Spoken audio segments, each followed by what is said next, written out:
Chilli powder అన్ని రకాల వంటలకు పచ్చళ్లకు సరైన chilli powder. No colour, no chemicals.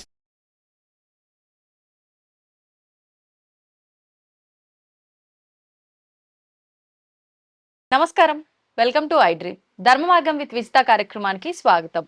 ప్రస్తుతం మనతో పాటు ఉన్నారు శ్రీ శ్రీ శ్రీ ఆనంద శివకామేశ్వరి సన్నిధాన వ్యవస్థాపకులు శివకామేశ్వరి ఆనందమయ్య అమ్మగారు. ఇప్పుడు అమ్మతో మాట్లాడి మరిన్ని విషయాలు తెలుసుకుందాం.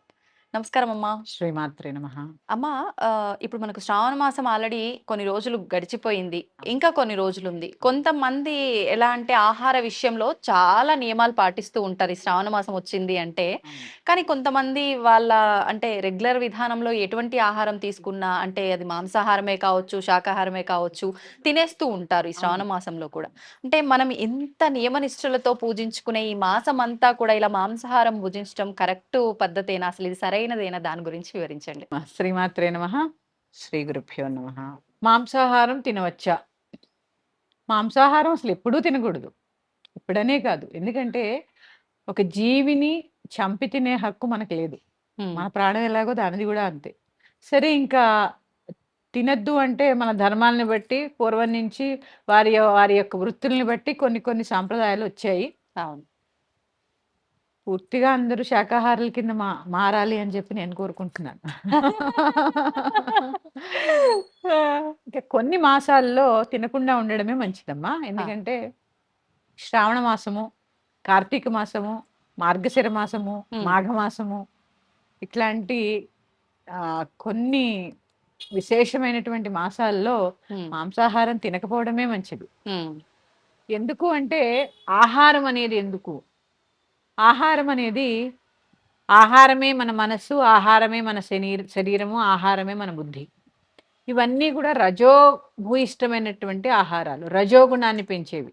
కారము, ఉప్పు, అలాగే ఎక్కువ పులుపు, ఈ మాంసాహారము, మసాలాలు ఇవన్నీ ఏం చేస్తాయి అంటే రజోగుణాన్ని పెంచుతాయి. Okay okay. రజోగుణం వల్ల చెప్పాను కదా, మన మనస్సు మీద, మన బుద్ధి మీద కూడా పడుతుంది, ప్రభావం చూపిస్తుంది. చూడండి, ఒక్కొక్కసారి వంట చేస్తున్నప్పుడు ఆహారం తెచ్చి ఇక్కడ భుజిస్తున్నప్పుడు తింటూ తింటూ ఉండగానే కొట్లాడుకుంటూ ఉంటారు. అవును. ఎందుకు అంటే వండినప్పుడు ఆ యొక్క మాతృమూర్తి ఆహారము ఎలా వండింది అనే దాని మీద ఉంటుంది. చక్కగా భగవన్నామం చేస్తూ వండింది అనుకోండి, ప్రసాదం. అదే నాకెప్పుడు ఇంతే, నా కష్టాలు ఇంతే, మా ఆయన మారరు, నా పిల్లలు ఇంతే, తామసికం. ఇంకా కోపంగా ఉండింది అనుకోండి, రజోగుణం. ఇంకా తిన్నవాళ్ళు కూడా కోపంగానే ఉంటారు. ఓకే. తిన్నవాళ్ళు కూడా కోపంగానే ఉంటారు. వండినప్పుడు ఉండే ప్రభావం అది తిన్న వాళ్ళకి అందరికి ప్రభావం చూపిస్తుంది. అందరూ అనుకుంటారమ్మా, స్త్రీని ఒంటింటి కుందేలు చేసేసారు అనుకుంటారు. కాదు, స్త్రీ ఒంటింటికి మహారాణి. ఎందుకంటే తను ఒక అన్న ప్రసాదాన్ని వండి తన కుటుంబంలో పోషణకు ఉపయోగపడేటటువంటి అన్నాన్ని సమకూర్చేటటువంటి అన్నపూర్ణ కదా. ఆహారం లేకుండా ఒక్క రోజు ఉండండి, ఉండలేము కదా. మరి ఇప్పుడు చెప్పండి, ఒంటింటికి మహారాణా, ఒంటింటికి కుందేలా స్త్రీ? ఇక క్రియేటివిటీ తెలుసా, ఒకటే రోజు ఎన్ని కూరలు. అవును, ఆవిడ గురించే ప్రకృతిలో వాళ్ళందరి ఇష్టాలు తెలుసుకొని అన్నిటికీ తగ్గట్టుగా ఉండడం ఒకటి. అవును, ఒకటే సొరకాయని పులుసు చేయొచ్చు, పప్పు చేయొచ్చు, పచ్చడి చేయొచ్చు, కూర చేయొచ్చు. ఇట్లా అన్ని రకాలుగా తీసుకుంటే ఆహారం అనేది అసలు ఎందుకు అనేది అర్థమవుతుంది. ఎందుకని ఈ రజోభూయిష్టమైనటువంటి ఆహారాలు తినకపోవటే మంచిది. ఇంకా మాంసాహారంతో పాటు తినకూడని ఆహార పదార్థాలు ఏమైనా ఉన్నాయమ్మా ప్రత్యేకించి మాసాల్లో? ఉల్లిపాయ, వెల్లుల్లి ఇవన్నీ కూడా రజోగుణం పెంచేటివేనమ్మా. ఇవి ఎందుకు తినకూడదు అంటారు అంటే, కొన్ని ఇప్పుడు మంత్రాలు చదువుతూ ఉంటాం, కొన్ని జపాలు చేస్తూ ఉంటాం. మన శ్వాసని అనుసరించి దేవతలు ఉంటారు. ఈ శ్వాసను అనుసరించి దేవతలు ఉన్నప్పుడు మనం ఆహారం ఎప్పుడైతే తీసుకుంటామో ఆ శ్వాసలో ఈ వాసన వస్తూ ఉంటుంది. వాళ్ళు ఎక్కడ ఉండగలరు మరి ఈ వాసనలో, ఈ కుళ్ళులో ఎక్కడ ఉండగలరు దేవతలు? అందుకే అంతర్ముఖ సమారాధ్య బహిర్ముఖ సుదుర్లభ. ఎప్పుడైతే నీలో నువ్వు భగవంతుణ్ణి అన్వేషించడం మొదలు పెడతావో ఆహారం దగ్గర నుంచి మార్పు వస్తుంది. బయట వెతికినంతసేపు ఏమీ దొరకదు. అందులో ఆహారం చాలా, మనం వేసుకున్న ప్రశ్న చాలా చిన్నది, కానీ మన ఆహారము మన మనస్సును తయారు చేస్తుంది. ఒక భాగం మన శరీరాన్ని తయారు చేస్తుంది. శరీరంలో బలం కావాలి, ఆహారం కావాలి. అవునమ్మా. ఇదే ఆహారం మన మనస్సు మీద ప్రభావం చూపిస్తూ ఉంటుంది. అందుకని సాత్వికంగా ఉండాలి కదా. పూజ చేసుకుంటాం, ఒక స్తోత్ర పారాయణ ఏదో చేస్తాం, బయటకు వచ్చి అందరి మీద అరిస్తే ఎలాగా, అది నిరర్ధకం అయిపోతుంది. అందుకని Okay. సాత్వికమైన ఆహారాన్నే కనీస పక్షం కొన్ని మాసాల్లో భుజించడానికి ప్రయత్నం చేయండి. ఎప్పుడు సర్వదా శ్రేయస్కరం. అంటే ఈ పూజలు, ఈ ఆరాధనల విషయంలో నిమగ్నమై ఉన్నవారున మిగతా ఎవరైనా అందరూ అమ్మా, కూడా అందరూ ఇప్పుడే చెప్పాను, మన అవును. ఆహారమే మన శరీరము, శరీరం. మన మనస్సు, మన బుద్ధి. అవునమ్మా. ఎప్పుడైతే సాత్వికమైన ఆహారాన్ని భుజిస్తూ ఉంటామో ఉమ్. మన ఆలోచన, మన బుద్ధి కూడా సాత్వికంగా ఉంటుంది. ఎవరితో కొట్లాటలకు వెళ్ళాలనిపించదమ్మా. కోపం రాదు, ఉమ్. కోపం కూడా రాదు. ఎందుకు వస్తుంది? రాదు. అంతే. ఎందుకంటే ఆహారం యొక్క లక్షణం అది. అవును. ఎప్పుడైతే రజో భూయిష్టమైన ఆహారాన్ని భుజిస్తూ ఉంటామో అన్ని ఆవేశాలు, క్రోధావేశాలు పెచ్చు పెరిగిపోతూ ఉంటాయి. ఈ రోజుల్లో ప్రతి ఒక్కరికి ఎక్కువైపోయినవి ఇవే. ఇవే కదా. అది ఈ విశేషమైన మాసాల్లో పూజలు ఎక్కువ చేస్తూ ఉంటాం కదా. ఈ పూజల్లో ఉన్నప్పుడైనా సాత్వికంగా ఉండండి. అందుకని మానేయడమే మంచిది. అమ్మా, అంటే ఇప్పుడు మాంసాహార భోజనం మొత్తానికి తినకుండా అందరూ శాకాహారంగా మారాలనే నా కోరిక అని మీరు అన్నారు. అంటే అసలు ఎక్కడా కూడా మాంసాహారం అనేది లేదు అనేది గనక మనకు ఒకటి ఉంది అంటే అదే పాటించేవారేమో. అవును. కానీ అలా లేదు కదమ్మా. అమ్మవారి దగ్గర కానివ్వండి, కొన్ని కొన్ని ప్రత్యేకమైన విశేషమైన పూజల్లో, టెంపుల్స్ దగ్గర బలులు, ఇలాంటి సాంప్రదాయం కూడా మనం చూస్తూ ఉంటాం. అంటే ఒకప్పుడు అనుకోవడానికి లేదు, ఇప్పటికీ జరుగుతున్నాయి. అవును. అయితే మరి నిజంగా ఇది శాస్త్రంలో ఉంది అని అనిపిస్తుంది చూసినప్పుడు. అవును. మరి మాంసాహారం తినకూడదు అంటే ఒక్కసారి అమ్మవారి దగ్గర బలిచ్చినప్పుడు నివేదన చేసిన తర్వాత అది ప్రసాదంగా భావించి మనం తీసుకుంటాం కదా. మరి మాంసాహారం ఎందుకు మానేయాలి అనేవారు కూడా ఉంటారు. దానికి సమాధానం? అసలు బలి ఎందుకు వచ్చింది అనే దాని మీద మనం అవగాహన తెలుసుకుంటే మనకి అసలు బలి అంటే ఏంటో అర్థం. అసలు ముందు బలి అంటే ఏంటో తెలుసుకునే ప్రయత్నం చేద్దాం. అలాగే అమ్మా. అజం వా మేషం వా మహిషమపి మార్జాలమపి వా అని శాస్త్రంలో చెప్పింది. ఇది బలికి సంబంధించిందే ఇప్పుడు నేను చెప్పింది. ఏమేమి బలి ఇవ్వాలి అనే వాటిల్లో బలిచ్చే జంతువులు ఇవన్నీ. ఆహా. అజం వా మేషం వా మహిషమపి మార్జాలమపి వా. Okay, okay. అజము అంటే గొర్రె, ఆహా. గొర్రె. మేషము అంటే మేక, మేక. మహిషము అంటే ఎద్దు, దున్నపోతు. దున్నపోతు. అదే దున్నపోతు. మార్జాలము అంటే పిల్లి. పిల్లి.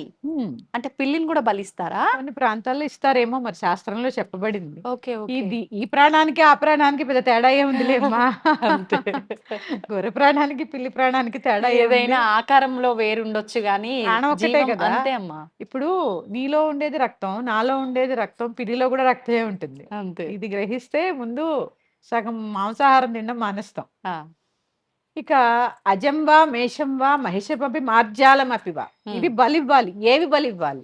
అజంవా అంటే గొర్రెలో ఉండేటటువంటి మూర్ఖత్వాన్ని బలివ్వాలి. గొర్రెకి మూర్ఖత్వం ఎక్కువ. అంటే గొర్రెని కాదు, గొర్రెని కాదు, గొర్రెలో ఉండేటటువంటి మూర్ఖత్వం మనిషిలో కూడా ఉంటుంది. ఇవి బలివ్వాలి. ఓకే. తర్వాత మేషంవా, మేషం అంటే మేక. మేకకి పిరికితనం చూడండి, దగ్గరికి వెళ్ళగానే ఇలా బెదిరిపోతూ ఉంటుంది. మేకలో ఉండేటటువంటి పిరికితనం అనే లక్షణాన్ని బలివ్వాలి. Okay, okay. ఇక అలా చెప్పుకుంటూ వెళ్తే మహిషమపి, మహిషం అంటే దున్నపోతు. దున్నపోతు ఎలా ఉంటుందమ్మా? మదించి ఉంటుంది. అవును. ఏం చేస్తుందో తెలియకుండా ఉంటుంది. అందుకే ఏం చేస్తారు? ముక్కుతాడేస్తూ ఉంటారు. మదం ఎక్కువ ఉంటుంది. మదాన్ని, అహంకారాన్ని వదలాలి. అహంకారం ఎక్కువైపోతే మదిస్తుంటాం మనం కూడా. ఈ మదాన్ని వదలాలి. దున్నపోతుల్లో ఉండే లక్షణం మదం. Okay, okay. తర్వాత పిల్లి. మార్జాలం అపివా. మార్జాలం అంటే పిల్లి. పిల్లి ఏం చేస్తూ ఉంటుంది? దొంగ బుద్ధి. ఎవరు చూడట్లేదని కళ్ళు మూసుకుని పాలు తాగుతూ నన్ను ఎవరు చూడట్లేదు అనుకుంటుంది. ఈ జంతువుల్లో ఉండేటటువంటి లక్షణాలు ఏవైతే ఉన్నాయో అవి నీలో ఉన్నాయి కదా. ఇవన్నీ భగవంతుడి దగ్గరికి వెళ్ళినప్పుడు ఇవన్నీ వదిలేసాయి అని చెప్పడం జరిగింది. ఇక్కడ బలి అంటే అర్థం ఏంటి తెలుసా అమ్మ? నివేదన. బలికి అర్థం నివేదన. ఇవి నివేదనగా సమర్పించు. ఓకే. అంతే తప్పించి జంతువుల్ని ఎక్కడా చంపమని మనకి చెప్పబడలేదమ్మా. అంటే ఈ దుర్గుణాలన్నీ కూడా నీలో నుంచి తీసేసి భగవంతుడికి ఆత్మ నివేదన చెయ్యాలి అనేది అర్థం. ఆత్మ నివేదన, ఆత్మ పరమాత్మలో లీనమవ్వడానికే పుట్టాం మనం. ఇది కదా మనకి చెప్పింది శాస్త్రం. ఎక్కడ జంతు బలి చెప్పింది? ఎందుకు మారిపోయింది అంటారమ్మా ఈ ఇక్కడ విధానం ఇదే మరి? చెప్పాం కదా, అంటే అర్థం చేసుకోవడంలో పొరపాటు అనొచ్చా? పొరపాటు అంటే కొన్ని సాంప్రదాయాలు ఉన్నాయి, పూజలో కూడా చాలా రకాల సాంప్రదాయాలు ఉన్నాయి. పూర్వీకులు ఏం చెప్పారో అవన్నీ మనకి కొన్ని చూడలేదు, కానీ శాస్త్రంలో ఎక్కడా కూడా జంతువుల్ని బలి ఇవ్వమని చెప్పలేదమ్మా. అమ్మ అంటే చెప్పలేదు. ఇప్పుడు మీరు చెప్పిన దాన్ని బట్టి ఇదైతే క్లియర్ గా అర్థమైంది. శాస్త్రంలో ఉన్నది మనలో ఉన్న దుర్గుణాలను ఏవైతే అంతే. ఉన్నాయో బయటికి తీసేయటమే బలి అని బలి చెప్పి. అనేది. కానీ కొన్ని రకాల ఆచారాలను మనం పాటిస్తూ ఉంటాము. అవును. అలా మనం వామాచారాన్ని తీసుకున్నట్టయితే ఖచ్చితంగా అక్కడ మద్యం, మాంసం ఇవన్నీ కూడా కొన్ని రకాలవి వస్తువులు, పదార్థాలు నివేదన చెయ్యాలి అని అంటూ ఉంటారు కదా! మరి అక్కడ కూడా ఈ విధానం మనం తప్పుగా అర్థం చేసుకొనా ఎలా? అంటే ఇక్కడ ఒకటి అమ్మా, ఎప్పుడు ఇప్పుడు మీరు చెప్పింది అమ్మవారి పూజా విధానంలో చాలా రకాలు ఉంటాయి. ఇక్కడ హ్మ్. ఇక్కడ మన ఆశ్రమంలో మన దేవతకు చూసుకోండి, పూర్తిగా సమయాచారం. హ్మ్. చాలా సాత్వికమైన పూజ. ఎందుకు అంటే వామాచారము అనేది ఎందుకు అంటే ఎప్పుడూ భౌతికంగా కోరికలేనా? హ్మ్. నీకు ఇది కావాలి, అది కావాలి, అది కావాలి, ఇది కావాలి. ఇంక దీంట్లోనే జీవితం వెళ్ళిపోతుంది. మనిషి పుట్టింది అందుకు కాదు. ఆ! అసలైనా ఎప్పుడూ నువ్వు ఇప్పుడే చెప్పాను రజోగుణాన్ని అవును. వదిలేయమని. అవును. సాత్వికమైన గుణాన్ని కూడా వదిలేయాలి కదా! ఎందుకంటే త్రిగుణాలలో సత్వరజస్తమో గుణములని 3 గుణాలు వదిలేసిన వాడు భగవంతుడు. హ్మ్. వారినే భగవంతుడు అంటారు. ఆ! ఈ గుణాలు వదిలేసిన వారి పేరే భగవంతుడు. అందుకే త్రిగుణాతీతుడు. ఆహాహా! త్రిగుణాతీతుడు. హ్మ్. ఆహ్, అమ్మవారి పేరేంటి? త్రిపుర సుందరి. అవును. 3 పురములకి అతీతమైనది. అవును. అంటే ఇదేంటి కాశీ, కంచి, కామాక్షి ఇది కాదు. హ్మ్. నీలో ఉండే ఇచ్ఛాశక్తి, క్రియాశక్తి, జ్ఞానశక్తి స్వరూపిణి ఆవిడ. ఓహ్! ఇలాంటి త్రిపురాలకి రాణి ఆవిడ. ఆహాహాహా! ఇలాంటి రాణి నువ్వు ఎంత సాత్వికంగా ఆరాధన చేస్తే అంత మంచిది. హ్మ్. సాత్వికమైన లక్షణమే మనిషిది. అవన్నీ ఇప్పుడు మీరు చెప్పులవన్నీ పశు ప్రవృత్తులు కదా! అవును. పశు ప్రవృత్తులు మనిషి అలవాటు చేసుకోవడం తప్పు కదా! హ్మ్. పైగా జంతుబలి అన్ని చోట్ల కూడా నిషేధించబడుతోంది. ఆ! మనం ఇంకా ఎందుకు దాన్ని ప్రోత్సహించాలి? హ్మ్. అసలు ఆధ్యాత్మికత అనే కోణం ఏంటమ్మా? నిన్ను నువ్వు మార్చుకోవడం, నిన్ను అవును. నువ్వు పరివర్తనలోకి తీసుకురావడం, నిన్ను నువ్వు ఎడ్యుకేట్ చేయడం. అవును. అంతే తప్ప ఈ కోచింగ్ సెంటర్‌కి, ఆ మోటివేషన్ సెంటర్‌కి వెళ్ళవలసిన పని లేదు. నువ్వు నిజంగా భగవతత్వం తెలుసుకోవాలనే తపన నీలో ఉంటే హ్మ్. ఏ మోటివేషన్ సెంటర్‌లకి వెళ్ళవలసిన పని లేదు. హ్మ్. ఎందుకంటే చాలా ఉన్నాయి. అసలు పూజ అనే ఈ షోడశ ఉపచారాల్లోనే నేను ఉద్ధరించుకోవచ్చు. అవును. హ్మ్. ఇది అందుకని శాస్త్రం చాలా చెప్పబడిందమ్మా. అందుకే చెప్తున్నానమ్మా. పూజ వేరు, ఆరాధన వేరు, ఉపాసన వేరు. హ్మ్. ఏంటమ్మా వ్యత్యాసం? ఆరాధన వేరు, ఉపాసన వేరు. ఆరాధన అనుకోండి నిత్యం ఆరాధిస్తూ ఉంటాను దేవతని. హ్మ్. ఉపాసన అనుకోండి ఉపవాసము, ఉపాసన. ఉపాసన అంటే అంటే దగ్గర. ఉపవాసము. నీ మనసులో ఆవిడకి ఒక స్థానం ఏర్పరిచి ఇక్కడ భద్రపరచుకోవడమే ఉపాసన. ఓహ్! అన్ని జీవరాశుల్లో ఎక్కడ చెట్టులో, చేమలో, కొండలో ఎక్కడ చూసినా ఆవిడనే చూడడం ఉపాసన. అంతే తప్ప ఒక చోటే కూర్చుని, ఒక చోటే తపస్సు చేయడం, అది చేస్తూ అన్నిటిల్లో కూడా ఆవిడని చూడాలనుకునే లక్షణం పేరే ఉపాసన. హ్మ్. అంటే ప్రతి కదలికలో ఇంకా అంతే. ఆవిడ ధ్యాసే. ఎందుకంటే లలితా సహస్రనామంలో కూడా ఏం చెప్పబడింది? హ్మ్. చరాచర జగన్నాథ చక్ర రాజనికేతన ఆబ్రహ్మకీట జనని వర్ణాశ్రమ విధాయిని. హ్మ్. పిపీలికాది పర్యంతము వర్ణాశ్రమాలు ఏర్పాటు చేసేదాకా అన్నీ నేనే. ఆ! చరాచర జగన్నాథ చరము అచరము కదిలేవి కదలంది కుర్చీ కూడా ఆవిడే. హ్మ్. ఇప్పుడు గాలి వీస్తోంది గాలి ఆవిడే. హ్మ్. చూడండి మనం చరము అనంగానే చెట్టు కదిలాయి, మరి అదే ఆ! ప్రకృతి. అదే అంటే ఆవిడతో ఎప్పుడు అనుసంధానమై ఉండాలి మనం. అంతే. పిలిస్తే పలుకుతుందండి. ఆ! అది ఎప్పుడు భగవంతుడు ఎక్కడ వెతికితే లేదు, ఇక్కడ వెతికితే దొరుకుతాడు. హ్మ్. ఇక్కడ వెతికితే దొరికినప్పుడు నువ్వు ఏది చెప్తే అది వింటాడు. మనకు గాలి కావాలంటే గాలి వస్తుంది. వస్తుందా లేదా? అవును. ఇది అంటే ఎల్లప్పుడూ సర్వవేళ సర్వావస్థలు యందు ఆ పాదాలు వదలకుండా ఉండడమే ఉపాసన. హ్మ్. ఇది భగవత్ తత్వం అర్థం చేసుకోవడంలో చాలా ఉంటుంది. ఆ! చాలా. అందులో భాగంగా అందుకే ఆధ్యాత్మికతలో కూడా ఎప్పుడు ఎల్‌కేజీలో ఉండకూడదు. హ్మ్. ఎల్‌కేజీ నుంచి పీజీ వరకు చదవాల్సినవి ఉంటాయి. మీరు పీహెచ్‌డీ చేశారండి అంటూ ఉంటారు నన్ను. ఆ! నాలా మీరందరూ కూడా ఉండాలి. ఆ! ఎందుకంటే మనం అందుకే పుట్టాం. మోక్షం కోసమే పుట్టాం. అది ఒక జన్మలో సాధ్యం కాదు. గురువు ఖచ్చితంగా ఉండాలంటారా అమ్మా? అలా ఒక స్టేజ్ నుంచి ఇంకో స్టేజ్‌కెళ్ళాలి అంటే? ఉండాలమ్మా. ఆ! ఖచ్చితంగా ఉండాలి. ఓకే. గురువు లేని విద్య గుడ్డి విద్య. ఆ! గురువు లేకుండా ఆలే దిద్దలేం. ఇలాంటి ఇంత బ్రహ్మ విద్యను ఎలా దిద్దగలం? అవును. అందుకని ఖచ్చితంగా గురువు సహకారంతో. ఎందుకంటే నన్ను అడిగితే నీకు భగవంతుడు కావాలా గురువు కావాలా అంటే గురువే కోరుకుంటాను. ఎందుకంటే నాకు నా గురువే భగవంతుడిని పరిచయం చేసినవాడు. ఆ భగవంతుడికి ఎలా పూజ చేయాలి, ఏం చేయాలి, ఎలా అర్చన చేయాలి ఉమ్, అని ఆ గురువు యొక్క పాదాలు నిరంతరం వదలకుండా పట్టుకుంటే ఇగో ఈ మాత్రం ఆవగింజలు 60వ వంతు, ఎక్కడో 60వ వంతు కూడా కాదమ్మా, ఎక్కడో 1% ఆ, తెలుసుకోగలిగాం. ఎందుకంటే నీవారశోకవర్తన్వే పీతాభాస్ సత్యనోపమా తస్యాశిఖాయా మధ్యే పరమాత్మ వ్యవస్థిత. నీవార ముళ్ళు అంటే సూదిలాగా ఉంటుందట ముళ్ళు. ఆ, ఆ ముళ్ళు కన్నా చివర ఎంత ఉంటుందమ్మా, ఒక సూది అవును, చివర సూది ఎంత మొన. ఉంటుంది? ఆ, ఆ మొన కన్నా సన్నగా ఎంత ఉంటుందో భగవంతుడు అంత సూక్ష్మంగా ఉంటాడు. ఓ, అంత సూక్ష్మమైన భగవంతుణ్ణి నువ్వు పట్టుకోవాలి అంటే నువ్వెంత సూక్ష్మంగా ఆలోచించాలి, నువ్వెంత సూక్ష్మంగా మారాలి. అవును. ఊరికే కనిపించడమ్మా. సాధ్యమయ్యేంత అంటే కనిపించే అంత ఈజీ కాదు. కాదు, అణువులో ఉన్నారంటాడు. ఆ ఉమ్, అణువుని కనుక్కోవడం ఎలా? అవును. అణువుని కనుక్కోవాలంటే ఎన్ని ఉన్నాయి? పరమాణువులు ఉంటాయి, మళ్ళీ ఉమ్, దానికన్నా చిన్న ఇంకా. అంటే ఎంత సూక్ష్మంగా మనం తెలుసుకోగలగాలి. తెలుసుకోవాలి. ఇది తెలుసుకోవాలి అంటే ఉమ్, పూజ, మన యొక్క కోరికలు ఉమ్, ఇవన్నీ కూడా ప్రాథమికం. విగ్రహారాధన అనేది ఎప్పుడూ చేస్తూ ఉండాలి, కానీ ఆ ఆరాధనని చేస్తూ మనం ఆధ్యాత్మికంగా ఎలా ఎదగాలి, ఉమ్, ఇవన్నీ ఈ పూజలో ఒక భాగం. అవును.